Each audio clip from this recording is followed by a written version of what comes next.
Hello and welcome to the very first lesson into our journey into the introduction of esoteric energies and myself, Seafood Kevin Kane. Our first step when beginning to learn to recognise esoteric energies is actually, believe it or not, to recognise yourselves first. You must be able to recognise yourself, your consciousness, your thoughts, what your subconscious does and your ego does when it's playing, when it's trying to still, before you can recognise if anything else is coming into you. It's also good to recognise the energies you have inside yourself, your consciousness and your thoughts of inside yourself, to be able to help you learn from them, heal from them, and use them for your own benefit. So the ancient Buddhists developed a technique known as lock the monkey. They refer to the ego and the conscious chattering mind as the monkey mind. So locking the monkey is to learn to lock that. The main two objectives of this meditation, two things. First one was for you to recognise all facets of yourself, your ego and your consciousness. And the second one was to learn how to still the mind. After all, how are you going to be able to tell whether a thought, a sensation, an emotion, an image that pops into your mind actually comes from you, yourself, your subconscious, the inner machinations of your mind, or maybe some external source? Because believe me, they do exist. So we're going to crack on. We're going to learn this meditation, learn how to lock the monkey, learn how to still our mind. I recommend practicing this meditation at least every day for 7 days now, potentially every day for 30. That's probably best. It's something you should always come back to and always review again and again and again. All martial arts masters will tell you the power of going back to your basics and to your roots.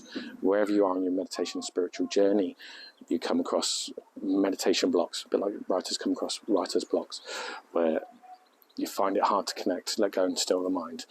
You should always come back to, therefore, this meditation. This will always help you get back to that place. So enjoy.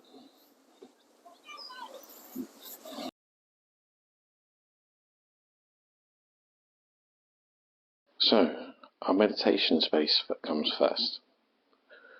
Make sure you have somewhere with plenty of room, accessible, somewhere you feel comfortable and at home.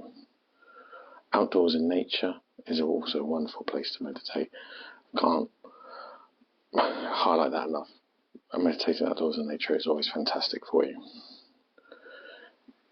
In Taoist tradition, as well as lots of other spiritual traditions, if you're not meditating outside in nature and meditating indoors, it's customary and advisable to have something burning. I have some incense burning here in the background. We'll come to the reasons for that later. This meditation in particular should always be done seated. You can sit in a chair if you struggle. Comfort is the primary thing. Try and sit so your back is upright. I'm actually using a meditation chair to assist me. Very good piece of equipment. Legs, again, preferably, we'll come to the reasons for this in more detail later, in lotus position. I have dodgy knees, so I'm sat cross-legged. But if you even struggle with that, just sitting however you feel comfortable. Comfort is the key. Last thing you need when you're trying to meditate and find a certain space and clear your mind is the feeling of discomfort or pain coming in. So comfort is key. If possible, sit as upright as you can, or shoulders backwards, keep your shoulders upright and your head upright. Again, there's lots of school of thought about what you should do with your eyes. If you should have them closed, you should have them open, 3/4. Again, play with it and whatever works best with you to begin with, especially for this meditation, lock the monkey. Okay, so the meditation itself. The first step of lock the monkey. Lock the monkey comes in 4 different stages of meditation. Should take around 15 to 20 minutes to do. First stage is pure and simply just relaxing, breathing in through the nose,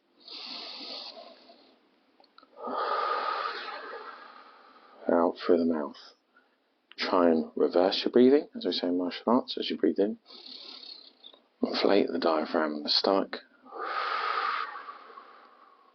out through the mouth. Just Just practice this and let your mind relax and wander. Just focus on your breathing.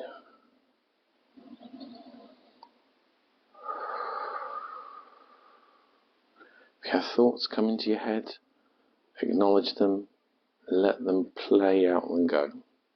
Don't try and force thoughts out of your head. Just let them play out and go. Drift away, acknowledge that they're there, and go, okay, I want to let go of that now. Okay, because focus and concentration and stopping is actually doing something with your mind. We're wanting to slow it down and calm it down. And sometimes it needs to play out. It needs to play out some subconscious thoughts going on in your head, some fantasies, some daydreams. They need to happen. So we usually spend a good 5 minutes just setting the rhythm of breathing, and your mind wander and relax and get layers of relaxation. So I recommend a good 3 to 5 minutes for that. Feel free to set a timer on that, on your phone or something. I'd recommend not having too loud an alarm because it can really disrupt you. A nice little vibrate function or something. Something you can quickly reset for another 5 minutes. So then move on to stage 2, which should take another 5 minutes or so. Stage 2 is when it begins to get a bit difficult, self-critical. We have to be really honest with ourselves. What I want you to do is imagine that you're sat in the audience of a play or in the cinema. And what's being played out in front of you is you as a character. So I don't want you to view this as you. I want you to detach yourself from it. Put yourself as a third person character. A character you come across in a play, a story, a film. And what I want you to do for the next 5 minutes whilst still breathing is examine that person. Examine that person and notice all their bad points. Everything you feel you might dislike about them. Things that make you feel slightly uneasy and find difficult to confront. Things you may find socially awkward. Behaviours or actions they may have done that you would maybe regret. But I want you to watch this as a character, not as yourself. So you're watching this without the judgment and the feelings of guilt attached to it. And if you have time, and if you have the ability to, like any well-written story or written film, you'll see the character has levels and depths, and you'll begin to see why these behaviours, why these habits, why these actions occurred, the root cause of them all. And with that, you can bring about understanding, maybe a little bit of empathy towards that character. Okay? So again, even though this is you and your points and things you've done, things you are even insecure about yourself, you're detaching your emotion from it and just reading it as if it were a character, a well-written character, and you can see the root causes of these things. And you spend a good 5 minutes doing that. 3 to 5 minutes again, digesting that whilst breathing deep inside your head. It's tough, confronting yourself in that way, but you're not confronting yourself. You need to detach and view that as a third person. And after those 3 minutes, 3 to 5 minutes, you're then going to move on. And then start noticing the good points about this character, yourself, the character. The things that they've done that you would have made you proud to do. Things that have made you happy. Qualities in them that you would admire in any other person. Really exemplify those and look for those and play on those and build up empathy and rapport with that character through those good qualities, those heroic deeds, those selfless actions that you know that you, that character, have done throughout your life and are capable of doing. So again, spend a good 3 to 5 minutes. Really imagine that, breaking it down as an external examiner without the attachment of judgment. Again, this is very hard to do.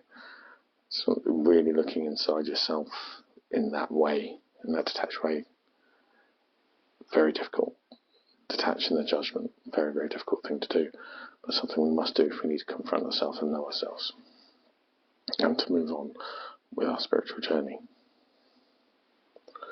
The next step and final step of this meditation is we then let that fade that out to black, let that go, cleanse our mind, and go back to focusing on our breathing.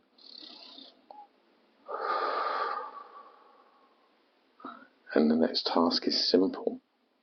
We need to count each breath cycle. Breath in, breath out is 1.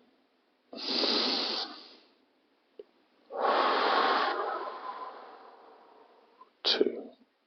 Keeping count of these cycles. And we're going to see if we can make it up to 50 without our chain of thought being broken. If another thought comes into your head, you lose count, you think, oh, what number is that on? Oh no, I thought about my shopping list tomorrow. What I'm going to do after this. You must be honest and acknowledge that. Let it go and start again from 1. Again, I would only, instead of, the chances of you actually being able to hit 50 in your first try are very, very slim. Some people spend lifetimes trying to hit that 50 if they're really honest with themselves and honest how they're doing this. So set a time again, 5 minutes. Make a note of how high you've got. That could be your benchmark for next time. Again, let the judgment go. Don't kick yourself if you don't make 50. Don't kick yourself if you fail to make it past 10.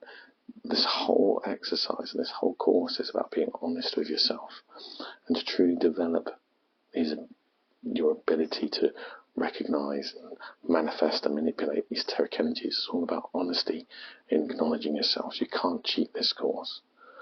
So, last step.